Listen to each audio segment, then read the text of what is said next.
So it's a new year, but not much has changed here in South Georgia in the last month. We've been doing a lot of Eastern Indigo Snake surveys. Been monitoring quite a few sites this season, so we've got about a month left of surveys ahead of us. So this week I've been here at our Orianne Indigo Snake Preserve, doing some surveys, catching quite a few snakes, so it's been a really good start to the year. Now I know I've done a couple videos on indigo snakes in the past, but I had a recent encounter with a large male indigo snake, and some of the behavior it displayed really got me thinking about defensive strategies in this species. And I thought that would be an interesting topic, so today I'll be discussing defensive behavior of Eastern Indigo snakes. So I hope you guys enjoy. So in order to conduct the research that we're doing, we obviously have to get the snakes in hand. We're doing mark recapture studies, we're monitoring for disease, we're taking morphometric data, and all of this requires us to briefly capture the animal and have it in hand for a little bit. So it's not unusual for these snakes to display some sort of defensive behavior during the interaction. We are of course much bigger than these animals, and to them we appear as predators. So we see quite a variety of defensive behavior from different individuals. So one of the first behaviors that we notice when encountering an indigo snake is kind of body posturing and vertical neck spreading. So this often happens even before we touch the snake. As we approach it, they'll often start to posture, and this involves arching the first quarter of the body, or maybe just the neck region, kind of putting it in a shallow arch, and they'll flatten that neck vertically. So from the side they look much taller. They'll often inflate with air. They'll kind of puff up to look bigger, and they'll flatten. So that makes them look much more intimidating. And this is often coupled with forceful exhaling. Some people might consider it hissing. I often refer to it as kind of a huff. And all that together makes an already very large snake seem that much more intimidating, and it's obvious to see why that would be an effective defense mechanism.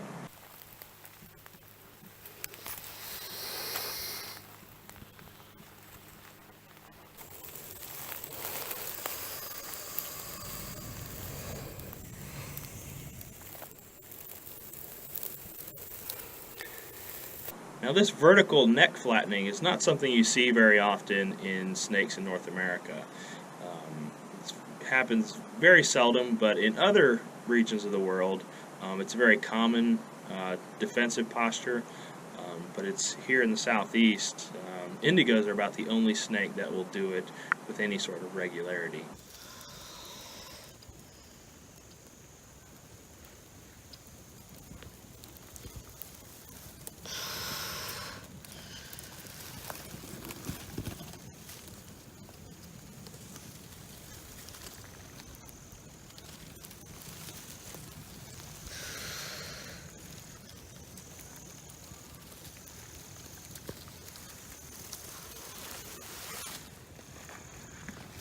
Now another defensive mechanism that indigo snakes use is musk. And I'm sure most of you are pretty familiar with most snakes' ability to produce a kind of semi-liquid substance from the base of their tail. It smells pretty bad.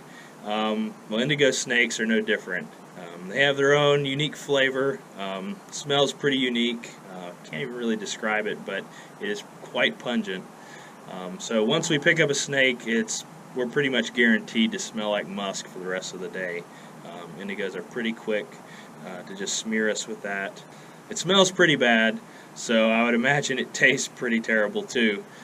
So that, I would imagine, would be a pretty effective defense against would-be predators. When you have the snake in hand, you're going to have tail vibrations. They're going to rattle that tail pretty fast. If it is still in the substrate, sometimes they'll do that before you touch them. They'll start buzzing that tail. It'll make some noise in the leaf litter, the grass, whatever they're sitting in. Now this isn't like what many people believe. This isn't mimicking a rattlesnake. This behavior is demonstrated by species all over the world, and rattlesnakes are only found in North and South America. So it wouldn't make sense for an animal, or for a snake, say in Asia, to exhibit tail rattling if it was true mimicry. What you have here with rattlesnakes is them taking that tail vibration to the next level evolutionarily, where they have specialized scales that just make much more noise. And so all that is making noise to alert a predator, would-be predator, that they're there, that they don't step on them, to back off. They're kind of intimidating. It's really kind of a scare tactic. And in some cases, vibrating that tail may aid in kind of wafting that musk that they produce into the air and making that smell much stronger. So those are all pretty typical indigo defensive behaviors. But the next couple ones are ones we don't see quite as often. If you talk to people who work with indigo snakes, kind of the general consensus is they're pretty docile, they're pretty calm, not snakes that really bite out of self-defense, pretty easygoing. And for the most part, that's true. However, we do encounter individuals who are a little more defensive and display a little bit more extreme defensive behaviors. And one of those behaviors is gaping and bluff striking. I've seen that actually quite a few times this season. I've seen it a little bit in the past as well. And what I've noticed with this behavior is it's often triggered by close proximity to one of our faces or eye contact, which I find very interesting. These snakes are very closely related to racers and coach whips, and those snakes will often target a potential predator's face with defensive strikes. So it's not much of a stretch that indigo snakes would also do this. Now, I believe there's very little intent to actually bite when indigo snakes lunge like this.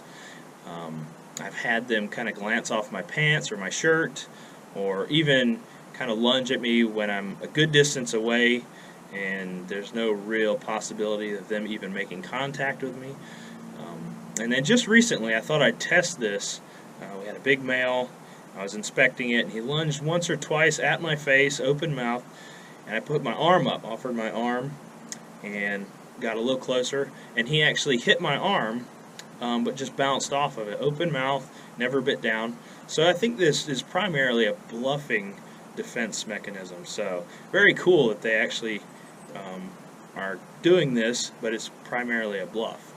So if you know anything about the way indigo snakes hunt, you'll know that they have the potential to deliver a pretty strong bite, especially when they're preying on other snakes. They'll often target the head. They don't constrict, they don't use venom. They simply rely on their powerful jaw muscles and a strong bite to immobilize their prey. So especially with snakes, they'll target the head, they'll chomp down and kind of chew and actually crush the skull of the prey item, and therefore immobilizing it and allowing them to swallow the snake whole. So they could deliver a pretty serious bite, but in most cases it appears to be a bluff.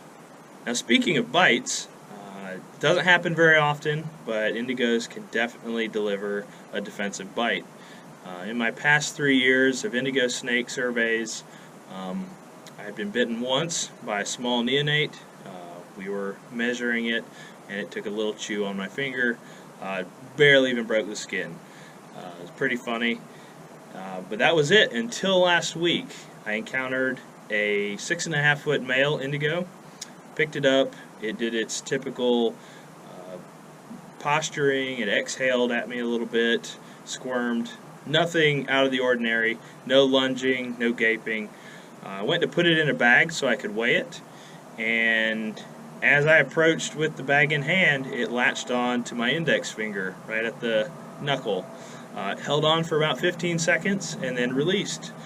There was a little bit more bite pressure than, say, with your other colubrid bites, but it wasn't really all that bad. Still scratches and pinpricks, nothing too serious.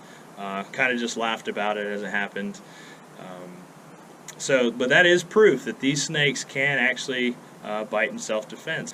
Now, just like all other snake bites, this is purely defensive. We interacted we initiated interaction with this snake. We picked it up. It was clearly a bit frightened by our presence. Probably thought we were predators. So it had every right to bite us. And it's just pretty incredible. These large snakes don't actually bite more often in self-defense, but absolutely not going to hold that one against the snake. Now there's one more really cool defensive behavior that not many people know about when it comes to indigos. It hasn't been documented in many indigo snakes. A good friend of mine and former colleague, Dirk Stevenson, while he was working with the Orianne Society and doing indigo snake surveys, he documented behavior that is shared by a couple species here in the U.S. It's known as death feigning, or playing dead. You may be familiar with this in hognose snakes, which have an elaborate defensive display, and then they flip over and writhe around on their back with their mouth open and their tongue hanging out. Indigo snakes don't go through all that so much. They're a little bit more like coach whips, which just kind of tend to go limp and often kind of hold their mouth ajar a little bit. And that's pretty much what Dirk observed in the indigo snakes. They went pretty limp. They held their head kind of cocked to the side with their mouth a little ajar, and they just kind of motionless. And when he backed away from the animal for about 45 seconds, they closed their mouth, kind of perked their head up, looked around, and started to crawl away perfectly fine.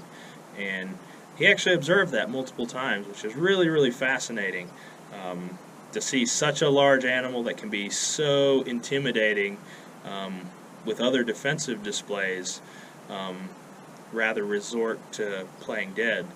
So it's really cool behavior, and one that I hope to see sometime in the future.